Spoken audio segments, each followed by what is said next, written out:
के Chambal fertilisers chemical limited में gas रिसाव के मामले में कोटा के जेके लॉन अस्पताल में भर्ती 11 स्कूली बच्चों का इलाज जारी है। फिलहाल बच्चों के इलाज के लिए बनाई गई विशेष टीम ने एक एक कर बच्चों का चेकअप किया।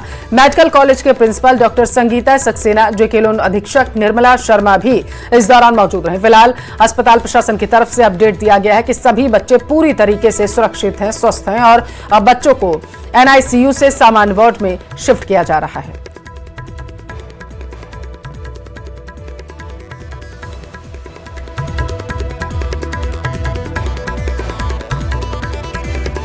व्यवस्था को सुचारू रूप से संभाले हुए हैं।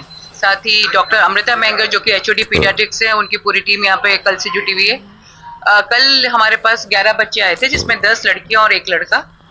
सबके ऑक्सीजन सैचुरेशन मेंटेन्ड है। सबको किसी को भी कोई स्किन से रिलेटेड कोई चकत्ते आना, खुजली मचना, इस तरह की कोई प्रॉब्लम नहीं है। आप जैसा अभी मैडम ने बताया ना कि बच्चे सब सेटल्ड हैं और इनको कुछ लोकल प्रॉब्लम्स हुई थी, वो जो अमोनिया का रिसाव हुआ उससे, लेकिन उसका असर इनकी बॉडी पे नहीं आया। झुंझुनू के राजेंद्र नायक का शव जल्द ही सऊदी अरब से भारत लाया जाएगा, ऐसी जानकारी निकलकर सामने आ पा रही है और इसके लिए बीजेपी प्रदेश महामंत्री संतोष अहलावत ने विदेश मंत्री S जयशंकर को पत्र लिखकर राजेंद्र नायक के शव को भारत लाने की मांग की है, जिसके बाद विदेश मंत्रालय ने शव को भारत लाने की प्रक्रिया भी शुरू कर दी है, जिसको लेकर संतोष अहलावत ने बताया है कि विदेश मंत्रालय की ओर से पत्र का जवाब मिला है। जल्द ही NOC मिलने के बाद आवश्यक औपचारिकताएं जो हैं वो पूरी कर ली जाएंगी और राजेंद्र नायक के शव को भारत लाया जा सकेगा। बता दें कि सूरजगढ़ उपखंड के जाखोद ग्राम पंचायत के बिशनपुरा के राजेंद्र नायक 20 साल पहले रोजी रोटी की तलाश में सऊदी अरब गए हुए थे, जहां 24 जनवरी को उनकी जान चली गई, जिसके बाद परिजनों ने शव को लाने के लिए सरकार से गुहार लगाई थी।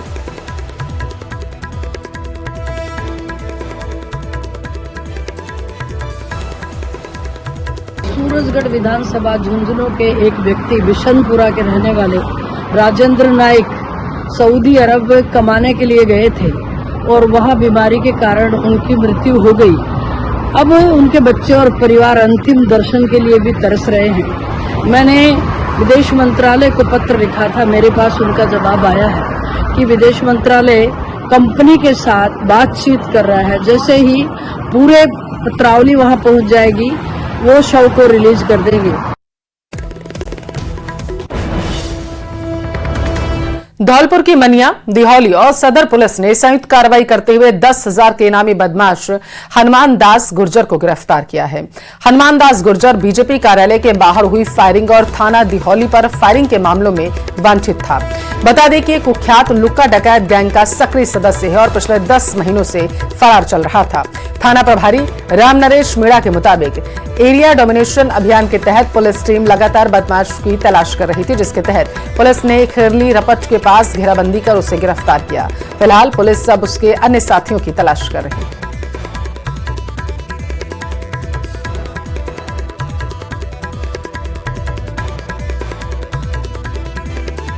श्रीमान IGP सर भरतपुर श्री रावण प्रकाश जी के द्वारा संपूर्ण रेंज के अंदर एरिया डोमिनेशन का 2 दिवसीय अभियान चल रहा है।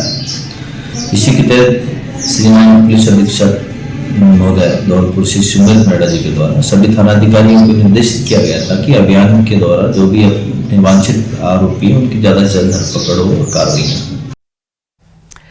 राजसमंद में खाफ पंचायत ने तुगलकी फरमान सुनाते हुए प्रजापत समाज के एक परिवार का हुक्का पानी बंद कर उसे समाज से ही बहिष्कृत कर दिया है। पीड़ित परिवार ने अतिरिक्त पुलिस अधीक्षक को ज्ञापन देकर न्याय की गुहार लगाई, जिसके बाद ASP के निर्देश पर केलवा पुलिस ने 7 नामजद और 4 से 5 अन्य लोगों के खिलाफ FIR दर्ज कर जांच शुरू कर दी है। दरअसल पीड़ित अशोक भेरूलाल प्रजापत ने गोपीलाल प्रजापत को कुछ रुपए उधार दिए थे, जिसके बदले में गोपीलाल ने चेक दिया था, लेकिन चेक बाउंस होने पर पीड़ित ने नोटिस भिजवा दिया, जिसके बाद समाज के पंचों ने पीड़ित का हुक्का पानी बंद कर समाज से बहिष्कार कर दिया था।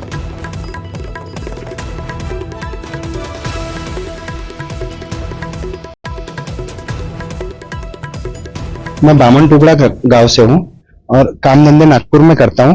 मेरे को समाज से बहिष्कृत करने में लेरूलाल प्रजापति, बद्रीलाल केलवा और यानी चंपालाल खटामला, ये सब लोग हैं और इसमें भी और यानी 8-10 लोग और भी हैं।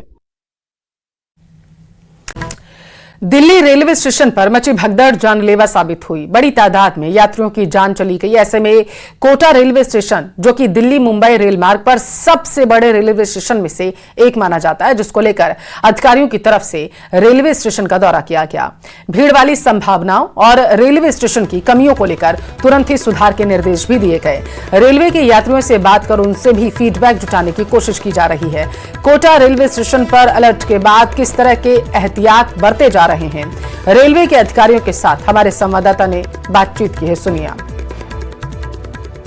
दिल्ली रेलवे स्टेशन पर महाकुंभ जा रहे यात्रियों के बीच मची भगदड़ जानलेवा साबित हुई। ऐसे हालात देश के और रेलवे स्टेशन पर ना बने, इसको लेकर के पूरे देश के रेलवे स्टेशन पर अलर्ट जारी किया गया है। और कोटा रेलवे स्टेशन इसलिए महत्वपूर्ण है क्योंकि दिल्ली और मुंबई रेल मार्ग पर ये सबसे महत्वपूर्ण रेलवे स्टेशन में से एक है। और फिलहाल रेलवे के अधिकारियों की जो टीम है वो कोटा रेलवे स्टेशन पर पहुंची है और जो कमियां खामियां हैं वो ना रहे, उनको दुरुस्त किया जाए, इसको लेकर के यह सुनिश्चित किया जा रहा है। सर, किस तरह के आदेश हैं और किस तरह से जो चीजें हैं उनको सॉल्व करने की कोशिश की जा रही है? देखिए, जैसा कि आप जान रहे हैं कि इस महापर्व महाकुंभ में जो है प्रयागराज की तरफ सभी श्रद्धालु जो बहुत बड़ी संख्या में जो है यात्रा कर रहे हैं, उसमें जो है हमारा पूरा प्रशासन रेल मंत्रालय से लेकर मंडल स्तर पर माननीय हमारे डीआरएम महोदय, सीनियर डीसीएम महोदय, एडीआरएम साहब, जीएम साहब,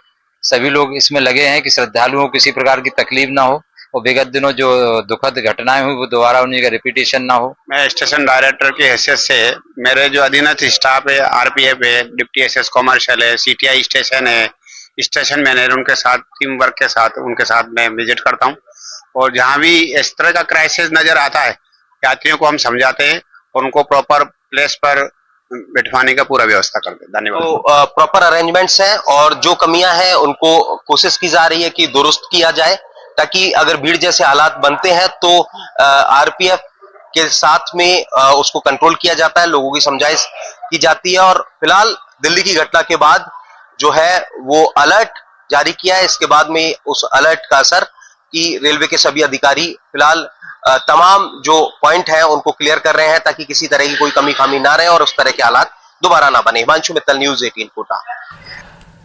प्रदेश में भ्रष्टाचार के खिलाफ एसीबी का बड़ा एक्शन देखने को मिला। पीडब्ल्यूडी के अधिशासी अभियंता दीपक मित्तल के ठिकानों पर छापा मारा जा रहा है। दीपक मित्तल जोधपुर में पीडब्ल्यूडी विद्युत खंड सेकंड में अधिशासी अभियंता हैं और जयपुर, जोधपुर, उदयपुर और फरीदाबाद में कई ठिकानों पर छापेमारी कार्रवाई की जा रही है। सर्च ऑपरेशन में जयपुर, उदयपुर, अजमेर, ब्यावर में 16 भूखंड के दस्तावेज भी मिले, ऐसी जानकारी निकलकर सामने आ पा रही है। और बताया जा रहा है कि एसीबी को सर्च में 203% से ज्यादा आय के सबूत भी मिले हैं। एसीबी की 6 टीमें अलग अलग जगहों पर कार्रवाई कर रही हैं।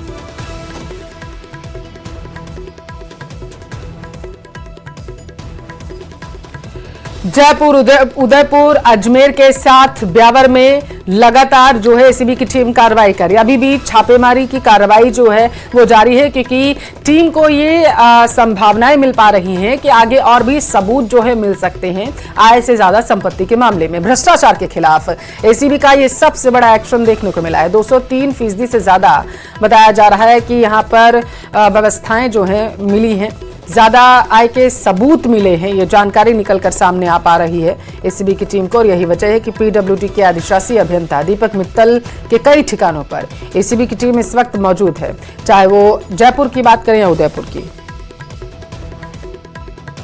जोधपुर में पदस्थापित सार्वजनिक निर्माण विभाग के अधिशासी अभियंता दीपक कुमार मित्तल के आज ठिकानों पर एसीबी की बड़ी छापेमारी की कार्रवाई देखने को मिली है। इस वक्त मैं दिखा रहा हूं जयपुर में बरकत नगर का वो मकान जहां पर दीपक कुमार मित्तल, उनका परिवार यहां पर रहता है और यहीं पर एसीबी की टीम डिप्टी एसपी अभिषेक पारिक के सुपरविजन में यहां पर कार्रवाई करने के लिए पहुंची। इस वक्त यहां पर एसीबी की टीम लगातार यहां पर सर्च की कार्रवाई को अंजाम दे रही है। उसके अलावा जयपुर के अलावा जोधपुर, उदयपुर, अजमेर, ब्यावर और अन्य हरियाणा, फरीदाबाद में भी एसीबी कार्रवाई देखने को मिल रही है। करीब 6 जगहों पर डीजी रवि प्रकाश मेहरा के निर्देशन में ये कार्रवाई चल रही है और हम बातचीत करेंगे क्या आखिर ये कार्रवाई है डिप्टी एसपी अभिषेक पारिक से।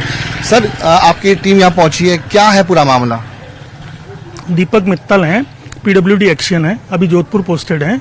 इनके अगेंस्ट में इन्फॉर्मेशन प्राप्त हुई थी कि आय से अधिक संपत्ति एकत्रित की गई है।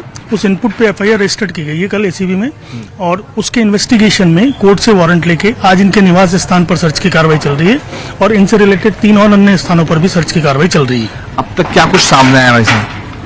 अब तक हमारी प्रक्रिया और तलाशी जारी है। इसमें कैश भी मिला है, कुछ डॉक्यूमेंट्स भी है प्रॉपर्टी रिलेटेड, और सारे उन सबका जो हम आकलन कर रहे हैं हम लोग अभी। ये जो मकान है, किसका मकान है, यहाँ पर क्या कार्रवाई हुई है आपके सुपरविजन में, निर्देशन में? सर्च चल रही है। अच्छा, जयपुर की बात करें तो जयपुर के अलावा और कहाँ पर ये कार्रवाई चल रही है इस वक्त? जोधपुर, उदयपुर एंड फरीदाबाद। फरीदाबाद में किसके यहाँ पे ठिकाने पे कार्रवाई हुई है, अगर ये बताए जानकारी हो तो? इनके ब्रदर हैं, उनका इनपुट था, उनके यहाँ पे चल रही है। अच्छा, एसीबी के सूत्रों को ये भी कहना है आपकी कि 16 भूखंडों के दस्तावेज सामने हैं अब तक। अभी हमारी तलाशी की प्रक्रिया चल रही है, डॉक्यूमेंट्स मिले हैं, और एफआईआर में जो हमारी इनपुट था उसमें 16 डॉक्यूमेंट्स होने का उल्लेख है। कब ये शिकायत मिली होगी ऐसे संपत्ति के बारे में, कब मुकदमा दर्ज किया होगा? देखिए, ये हमारा एसीबी का इंटरनल प्रोसेस है। हमको जो भी गोपनीय सूत्रों से शिकायत मिलती है, हमारी इंटेलिजेंस ब्रांच को शिकायत मिली थी, उसमें इंटेलिजेंस ब्रांच ने इसको डेवलप करके एफआईआर रजिस्टर्ड करके आगे की इन्वेस्टिगेशन मुझे दी है। मैं इसमें कार्रवाई कर रहा हूँ। कैमरा पर्सन दिलीप के साथ विष्णु शर्मा, न्यूज 18 राजस्थान, जयपुर।